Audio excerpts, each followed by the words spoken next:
Foreign ministers of Brics countries meet in Cape Town. International Relations and Cooperation Minister Naledi Pandor will not be drawn into the status of Russia's President Vladimir Putin's warrant of arrest. The news has overshadowed the Brics meeting that's set to happen in August here in the country. Yesterday, Pandor officially welcomed their colleagues to the precursor gathering of the 15th summit that's set to take place in Johannesburg in August. Now, let's get more about what's been happening down in Cape Town now from our reporter, the senior reporter, that's Ayesha Ismail. Second day today, Ayesha, good afternoon, of this foreign ministers meeting that's happening from Brics countries, but I also understand it involved ministers, foreign ministers from other countries who've sort of been taking part. But this whole issue of Vladimir Putin and the ICC and South Africa's stance still very much in the mix and overshadowing these discussions.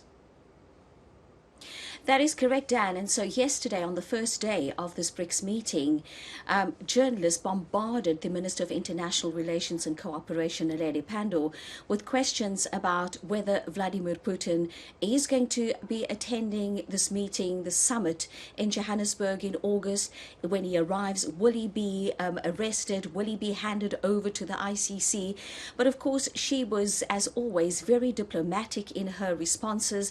And she was saying that they're still looking at the legalities because, as we know, this warrant of arrest is a legal document.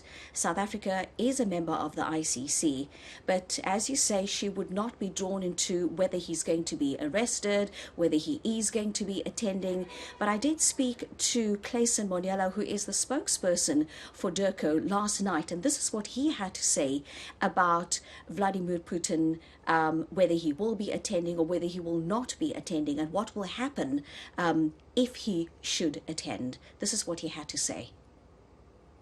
The matter of the warrant issued by the ICC is firmly on the table. As you know, Cabinet has appointed an interministerial committee led by the Deputy President to process that file.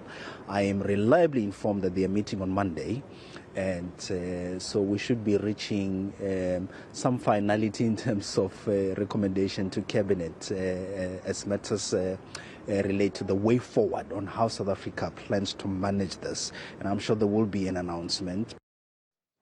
Okay, we're all waiting for that announcement that the head of diplomacy for DIRCO, Clayson Moniello, is referring to there. But meanwhile, there is a meeting that's taking place, you know, of the foreign ministers. Do we know what came out of this meeting? What's been happening there?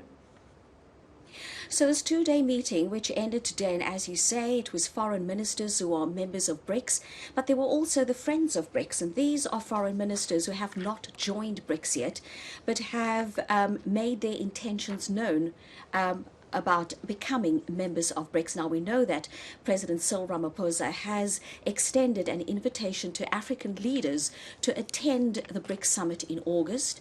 And today and yesterday, we saw foreign ministers who are friends of Brics from Saudi Arabia, Iran, the Democratic Republic of the Congo, and an array of African countries attending the summit over the past 2 days and participating in discussions. Their main aim, of course, that came out today was that they want to work towards a better world for all. They want to work towards eradicating, well, first reducing poverty, and then, of course, eventually eradicating poverty completely.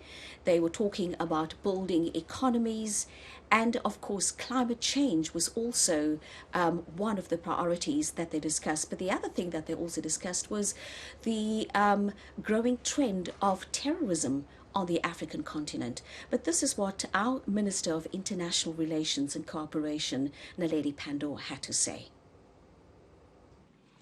We also discussed sustainable and inclusive global economic recovery. We continue to refer to COVID-19 and its impact on all our economies and the need to continue to make efforts to ensure that we have sustained recovery all over the world. And of course, that as Brics countries and members, we play a role in supporting particularly the most vulnerable in ensuring that they are not further left behind.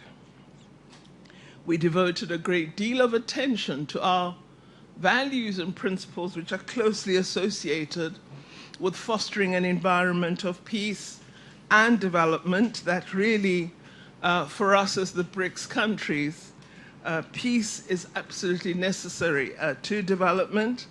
And in that regard, we did speak about conflicts all over the world, particularly the worrying growth of terrorism in parts of the African continent and the sway that these extremist groups are beginning to have in a number of countries, particularly in the Sahel region.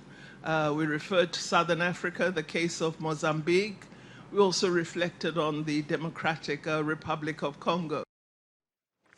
Naledi Pandor, South Africa's Minister of International Relations and Cooperation, ending that update from our colleague Ayesha Ismail in Cape Town. Now,